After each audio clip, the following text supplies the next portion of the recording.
ini, penampilannya selalu ditunggu-tunggu oleh para penonton DISC Season 2. Minggu lalu, Coki menilai ia selalu memiliki point of view yang mahal di setiap penampilan stand up-nya. Mari kita sambut, ini dia, Didi. Assalamualaikum warahmatullahi wabarakatuh. Perkenalkan, nama saya Didi.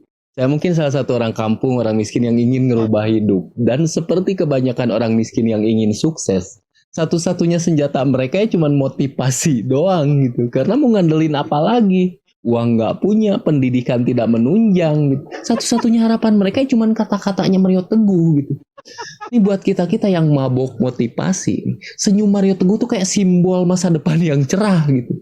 Dan salah satunya lagi nih ciri orang yang mabok motivasi ini, kalau dia bikin tato, tulisannya kata-kata bijak gitu. Sebelah kiri, hidup adalah perjuangan. Sebelah kanan, proses tidak akan mengkhianati hasil. Itu kalau tulisan di seluruh tubuhnya dibaca, kunci sukses semua itu. Dan saya ini salah satu pengagum Mario Teguh. Buku yang pernah saya baca, Becoming a Star, menjadi bintang. Tapi akhirnya saya gagal gitu, malah jadi kuli. Dan justru di tengah kegagalan itulah saya menemukan quotes dia.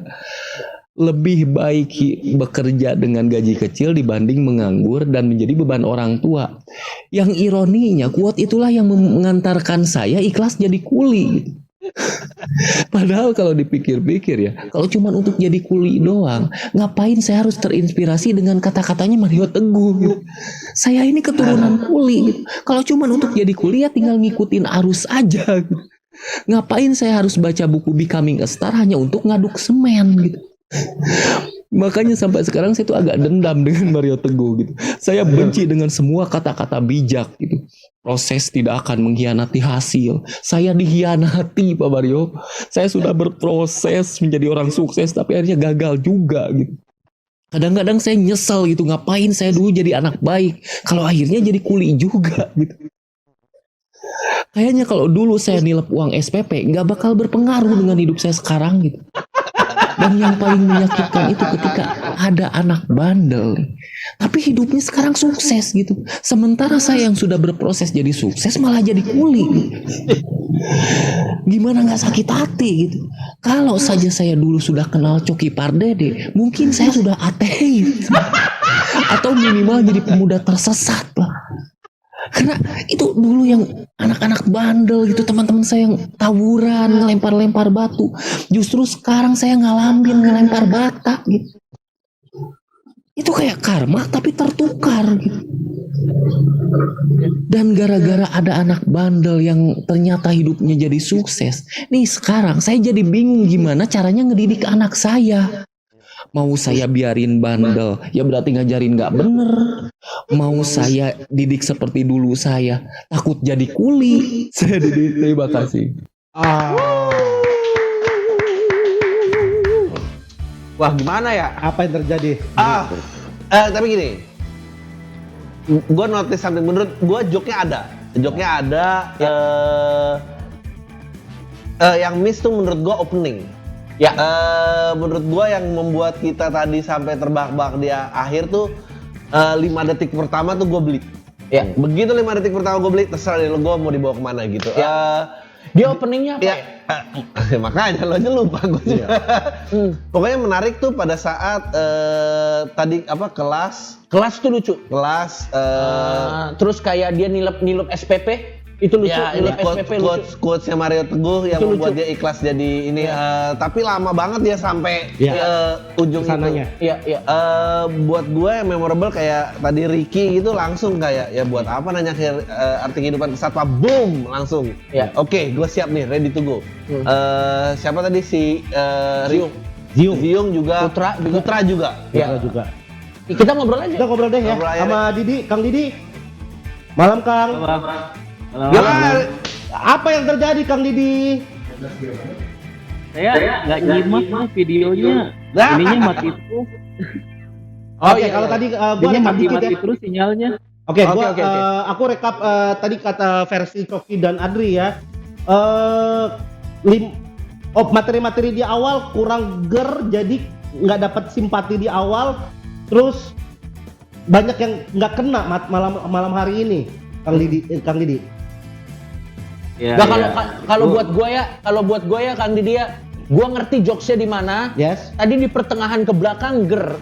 Cuman yang pas di depannya apa ya istilahnya kalau pakai teknik stand up tuh kayak 10 detik, 15 detik, 5 detik awal tuh nggak ger gitu. Jadi untuk building untuk masuknya sampai ke tengah tuh agak lama menurut gua.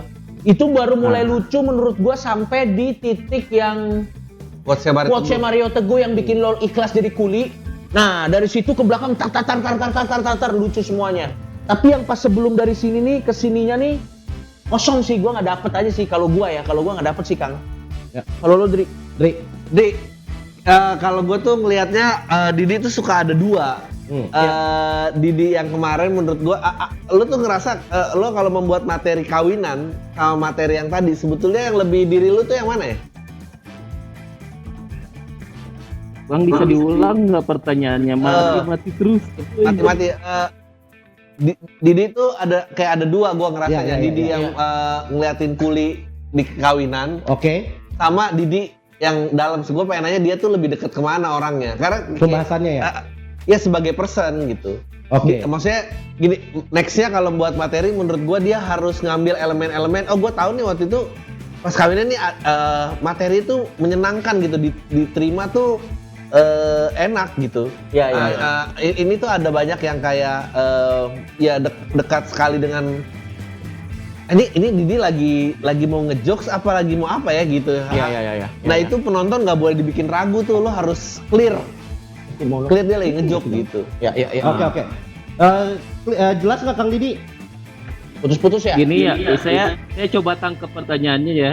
Oke. Kemarin ya mungkin yang dibilang kamu mau nonjolin kepintarannya apa kelucuan gitu mungkin ya. Menurut gue sih materi kawinan itu sangat menyenangkan. Oke, gini.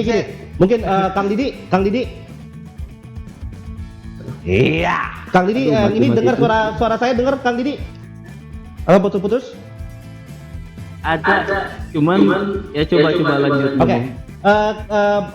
Adri nanya sebagai seorang personal, sebagai seorang Kang Didi lebih relate deket ketika bawain materi ngelihat kuli kondangan atau materi malam ini? Aduh, kurang bedas. Pokoknya saya yang nangkep aja ya. Memang Ya, boleh. misalnya materi dari satu menit di awal, memang saya juga ngerasa itu udah ngerasa. Cuman udah berusaha diperbaiki. Cuman untuk lari ke punchline yang biasanya saya bikin tuh agak susah gitu. Tapi saya cukup pede setelahnya sih. Itu sih andalan saya dari. Ya. Tapi memang Kang Didi jelas nggak ini suara gue jelas ya? Ya coba. Ya, Tapi memang yang di tengah ke belakang ya bagus. itu vibe-nya lo banget. Itu gernya berantakan tar gitu. Cuman kalau misalnya dibandingin sama LPM yang sebelumnya peserta lain, ngeri, riskan karena mereka langsung dar gitu. Tapi memang berasa di awal semenit pertama tuh draggingnya berasa. Tapi memang yang setelah semenit itu ke belakangnya sih udah nggak ada masalah buat gua secara pribadi sih, lucu aja. Oke deh. Kang Didi, mungkin ini juga karena masalah sinyal juga.